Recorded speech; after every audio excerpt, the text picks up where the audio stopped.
Claude Pichois. Je voulais vous montrer mes Claude Pichois. Le premier livre de Claude Pichois, c'est le plus connu, avec Jean Ziegler, biographie de Julliard, biographie de Baudelaire. Il y a plusieurs biographies de Baudelaire, mais à part la Pichois, les autres, c'est un outil de travail, de savoir tel jour, telle heure, telle heure. Après, Baudelaire, plein de livres, il y a tout un rayon là-bas, puis j'en élimine. Il y en a que tu lis, par exemple le Baudelaire de Sartre. Tu vas pas ne pas lire le Baudelaire de Sartre. Vas-tu garder le Baudelaire de Sartre? Et d'autres comme ça. De Claude Pichois, il y a aussi ça qui est moins connu, avec Jean-Paul Avis, je crois qu'il travaille à la bibliothèque de l'Arsenal à Paris, ou quelque chose comme ça. On ne connaît pas. Mais là, il y en a 400 pages, que c'est du gros papier bouffant, édition Dulero, 55 €. Vous voyez, c'est quand même pas rien d'investir là-dedans. Mais là, tu complètes les noms, les lieux, les thèmes. Je ne l'ai jamais lu, évidemment, comme ça, même si parfois, tiens, je vais l'ouvrir, tu regardes. Moncelet, Charles Moncelet, Nantes 1825, Paris 1888, fit ses études à Bordeaux, et puis tu remontes, qui c'était Moncelet, qu'est-ce qu'il avait à voir avec Baudelaire? Mais il y a une estime qui se crée, c'est-à-dire que tu connais Baudelaire, et il y a Pichois qui est toujours là, pas loin de toi. Alors j'avais acheté aussi ça, édition textuelle, là, 47 €. Ah ouais, mais il y a si longtemps, je m'en suis tout le temps servi. C'est infiniment riche, au point que c'est aussi avec Jean-Paul Avis, c'est aussi bien des gravures, des dessins, les gens qui croisaient, évidemment l'iconographie Baudelaire, des facs similés. Est-ce que c'est... Alors évidemment, il y a l'album Pléiade qu'il y avait eu autrefois, mais maintenant c'est devenu un objet de collection, inaccessible, puis je ne sais même pas si ça vaut le coup. Là, c'est un livre scénographié. Alors par exemple, il paraît que Gallimard, l'an dernier, a fait un quarto de Baudelaire.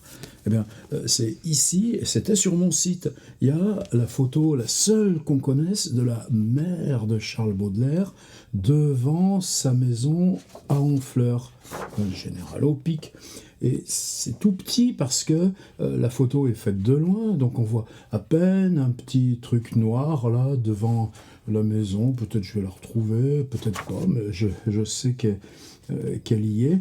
Et évidemment, on ne peut rien reconnaître. N'empêche que cette silhouette, là-bas, au loin, dans l'entrée de la maison, c'est la seule photographie qu'on connaisse de la mère de Baudelaire. En plus, la photographie de la maison, ça compte quand même, puisqu'après, elle est devenue plus ou moins une morgue, une annexe de l'hôpital qui s'est construit autour, puis finalement, ça a été démoli.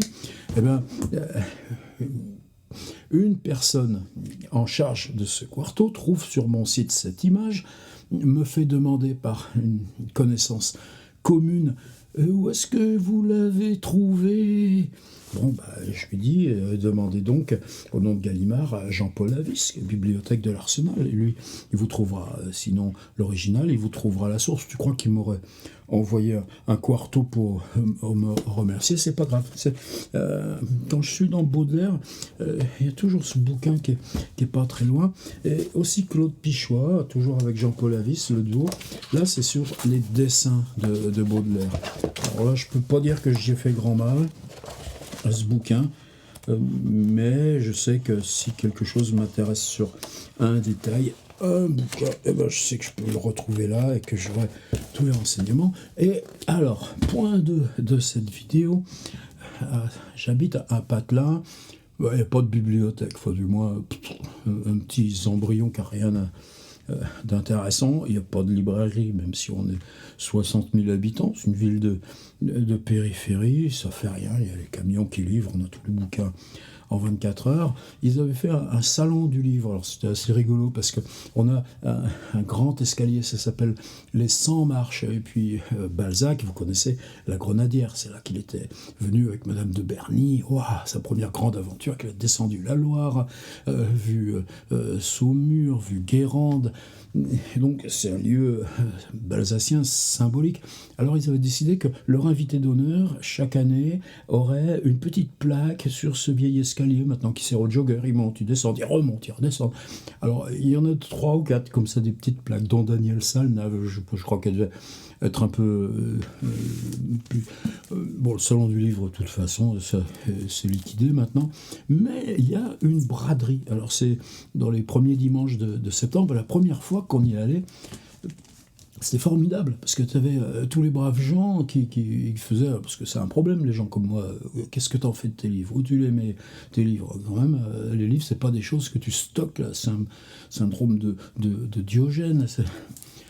Et là, on était revenu, mais j'étais allé à la voiture récupérer un sac de supermarché, on était revenu avec plein de bouquins, et puis, bon, 5 ans, 6 ans maintenant, bon, t'as les déballeurs que tu vois un peu partout, avec les stocks de BD manga, avec tous ces machins de best-sellers, là, gros comme ça, là, qui sont... Bon, en gros, cela, ça fait 2 fois qu'on y va. Alors, l'an dernier, j'avais trouvé ça quand même.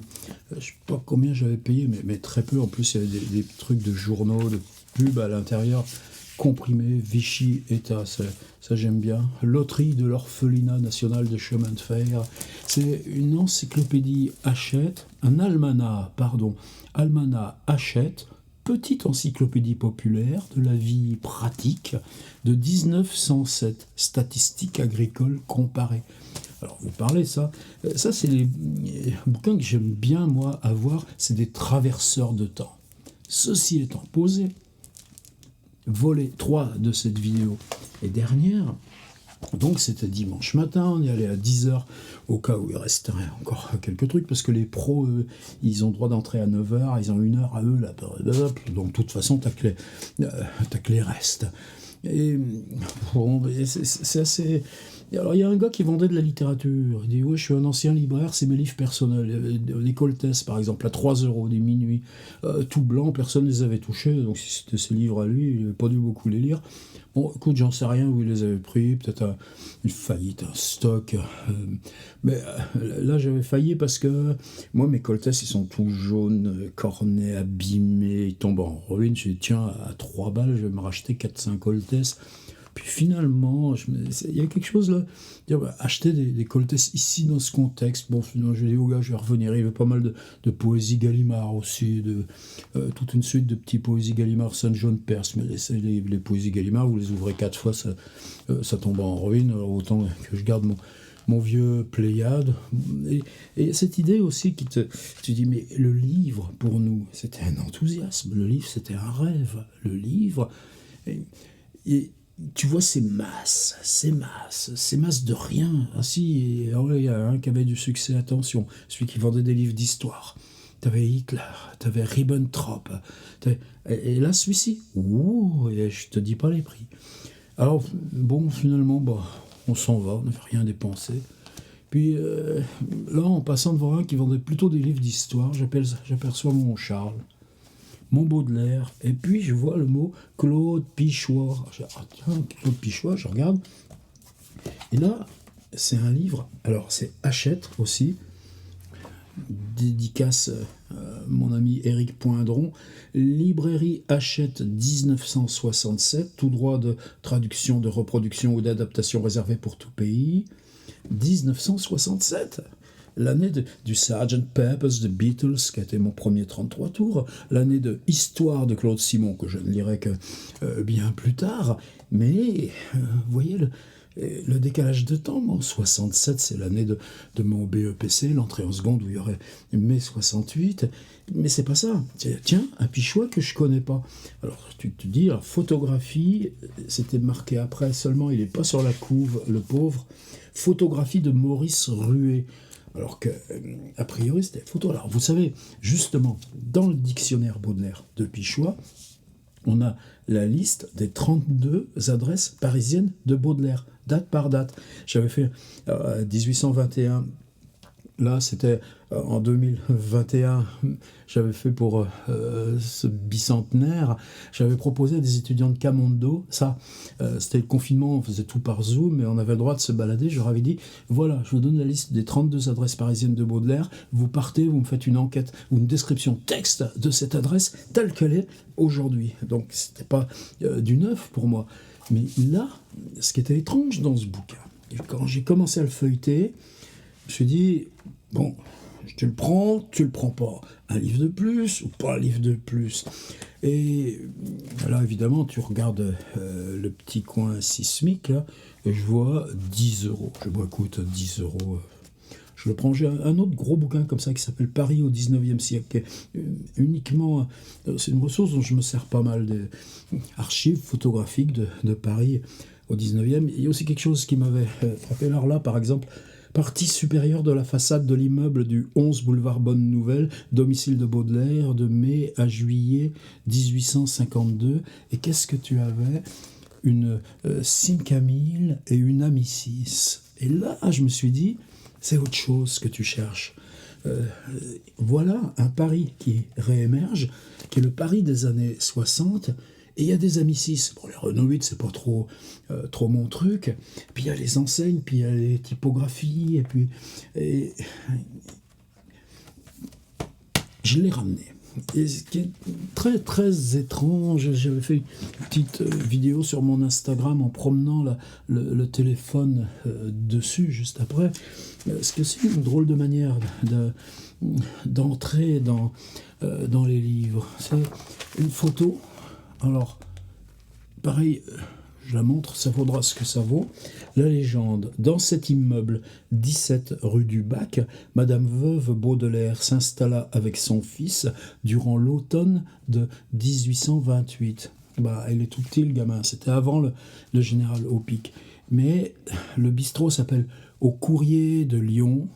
Tu vois les rideaux et les fleurs aux fenêtres, ça c'est plus comme maintenant. Tu vois un monsieur et une dame sur un trottoir, comment ils sont habillés, comment ils se parlent, c'est plus comme maintenant. Tu vois une dame avec un sac et tu vois un gars qui passe là, devant ce coin de rue, en Solex. Et évidemment, je sais pas, moi, j'ai eu un Solex. Un petit peu après, disons 70-72, après on l'a revendu parce qu'il me servait à rien. Mais c'était conquête de la liberté, le Solex. Le truc avançait sur la roue. Et est-ce que Baudelaire a eu un Solex? Non. Sinon, on le saurait.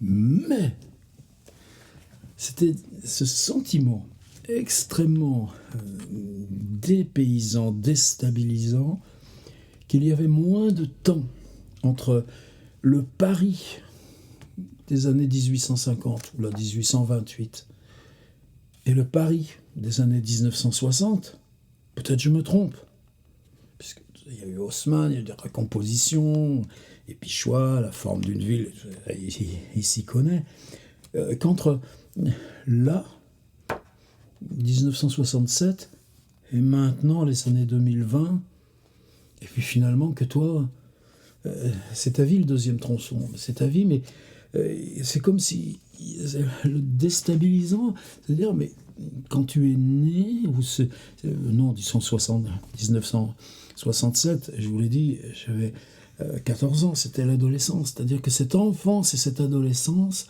elles étaient tellement plus près du 19e siècle et de Baudelaire que ce que c'est devenu là, maintenant, où c'est pas que tu arrives un peu au bout, je vais encore tenir un peu, mais tu vois quand même les choses un petit peu autrement. La preuve, sinon, est-ce que tu achèterais ce genre de livre?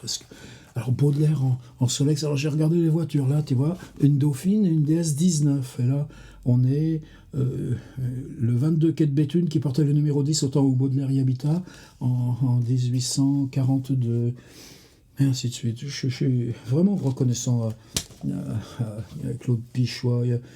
Passage Falguière, dans le 15e arrondissement, là il y a deux chevaux, une qu'on voit garée de l'avant, une garée de l'arrière. Moi j'en ai eu, c'était une belle 2 chevaux, c'était juste bizarre parce que Le père avait récupéré une de chevaux, c'était une épave. Enfin, il y a un gars qui était mort dedans, on voyait toujours l'empreinte de sa tête en creux là, dans le petit longeron. On avait mis une capote qui était un peu dépareillée parce qu'elle venait d'une autre bagnole. Le châssis était tordu, donc on a pris le châssis sur une autre classée aussi en épave. En gros, c'est une bagnole qui avait rien coûté, mais moi je m'en suis servi 5 ans, 6 ans de cette de chevaux. On l'avait repeinte en bleu avec la capote jaune. Tout d'un coup, ce passage Falguière était censé être dans les années 1960 et non, c'est comme si tout d'un coup tu découvrais des deux chevaux dans les archives parisiennes des premières rues de Paris au milieu du 19e siècle. 5e étage de l'hôtel de Dieppe où Baudelaire habitait une petite chambre de juin 1859 à avril 1864, exception faite d'un séjour à Neuilly, septembre 1860, janvier 1861. Et là, on a une discussion, j'ai un ami qui s'appelle Rurik Dimitrienko, copain de la ville de la Médicis, mais on est frères. Et Rurik, je lui ai envoyé, je lui ai dit, mais tu crois pas qu'il y aurait un bouquin à faire là qui serait refaire ces photos-là aujourd'hui? Claude Pichois, Baudelaire à Paris. Oupla! Il est dans mon petit coin Pichois, là, de la bibliothèque. Et ici c'est le journal. J'en parle.